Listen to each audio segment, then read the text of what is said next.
Tem um vídeo muito bom da ex-deputada Marília Reis aqui, que é uma resposta, inclusive, estética, né, ao Nicolas Ferreira, quando ele fala de anistia. Hoje eu quero conversar com você sobre algo muito sério: história do Brasil e democracia. Uma pesquisa recente mostra que 56% da população é contra a anistia. Mas se tu precisa saber um pouco mais sobre o que é anistia, acompanhe esse vídeo até o final, que tudo vai ficar muito mais claro. Para isso, a gente precisa olhar para a nossa história recente. O Brasil já sofreu golpes de Estado, já viveu ditaduras, já viu o que acontece quando quem tenta tomar o poder à força fica impune. E é sobre isso que a gente vai falar com responsabilidade e com verdade. Vamos falar sobre um episódio bem recente: o golpe militar de 64. Em 1964, um golpe de Estado depois um presidente eleito instalou uma ditadura que durou 21 anos. E isso não foi só aqui. Foi parte de um movimento em toda a América Latina, com apoio dos Estados Unidos.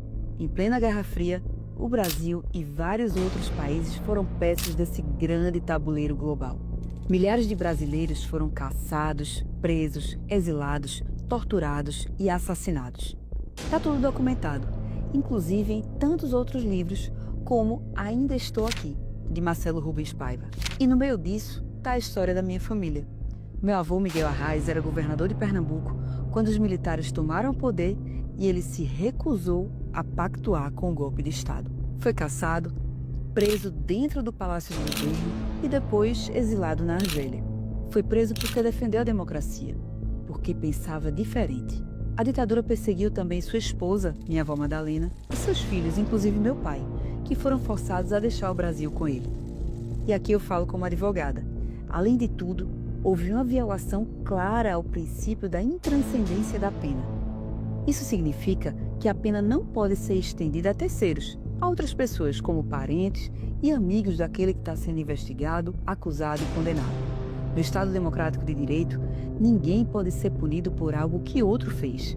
Mas na ditadura, filhos, amigos e parentes de investigados, inclusive crianças e gestantes, foram presos, torturados, exilados e mortos. Lembrando ainda que durante essa ditadura, o Congresso Nacional foi fechado por 3 vezes, em 66, em 68 e em 77. E 173 deputados federais foram cassados, sem contar com os deputados estaduais e os vereadores que também foram depostos pelo regime. E agora, décadas depois, a gente viu uma nova tentativa de golpe, o 8 de janeiro de 2023. Não esqueçam de que desde o resultado das eleições de 2022, vários grupos inconformados com o resultado montaram acampamentos em frente aos quartéis, revoltados e clamando para que não deixassem o presidente eleito tomar posse. Por mais ridículo que tenha sido, aquilo não era protesto, era clamor por golpe. E houve outros atos de vandalismo em Brasília em outras ocasiões? Sim, houve, e devem ser punidos sem dúvida nenhuma. Mas tem uma diferença. No 8 de janeiro, milhares de pessoas invadiram e destruíram as sedes dos 3 poderes com um objetivo claro: tomar o poder de um presidente eleito democraticamente. E não venha me dizer que tinha gente lá sem saber qual era o foco principal dessa manifestação. Isso tem nome: tentativa de golpe de Estado. Essas pessoas se propuseram conscientemente a serem usadas como massa de manobra. Esse conceito de golpe está na lei. Está na Constituição Federal. Talvez você já tenha ouvido falar da anistia ampla, geral e irrestrita sancionada em 79. Sabe por que isso aconteceu? Porque naquela época foi preciso fazer uma negociação. E claro, negociar com ditadura ia dar errado em algum momento, né? Para anistiar os perseguidos pela ditadura, a grande maioria deles que nunca pegaram uma arma, nem quebraram uma vitrine sequer, gente anônima, mas também figuras como os ex-governadores Arraes, Brizola, Valdir Pires, o ex-presidente Fernando Henrique Cardoso, foi preciso aceitar que também fossem anistiados os torturadores e assassinos do regime militar. Agora, estão tentando empurrar uma nova anistia ampla, mas dessa vez querem uma anistia só para os golpistas.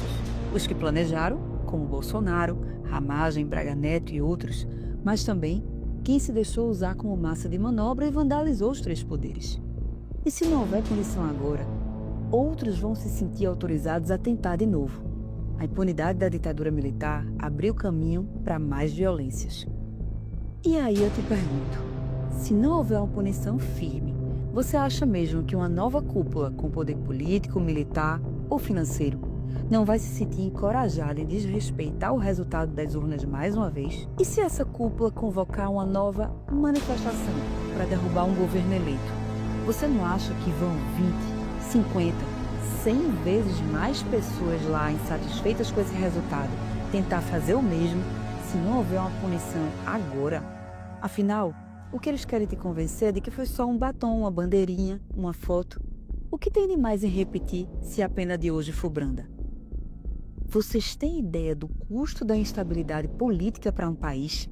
Do impacto que isso tem na credibilidade internacional do Brasil? Da repercussão na economia, dos empregos, no dólar? Ou seja, se seu candidato perdeu, faça oposição, critique, acompanhe, cobre. Isso é democracia. Mas atacar as instituições, vandalismo e tentativa de golpe tem que ser punido. Sem exceção. Se a gente quer um país sério, essa regra precisa valer. Por isso, eu digo com clareza: sem anistia, sem golpe, com memória, justiça e verdade. Porque democracia não se negocia. Nossa, eu fiquei com a alma lavada com esse vídeo, viu? Fortíssimo, importantíssimo e necessário.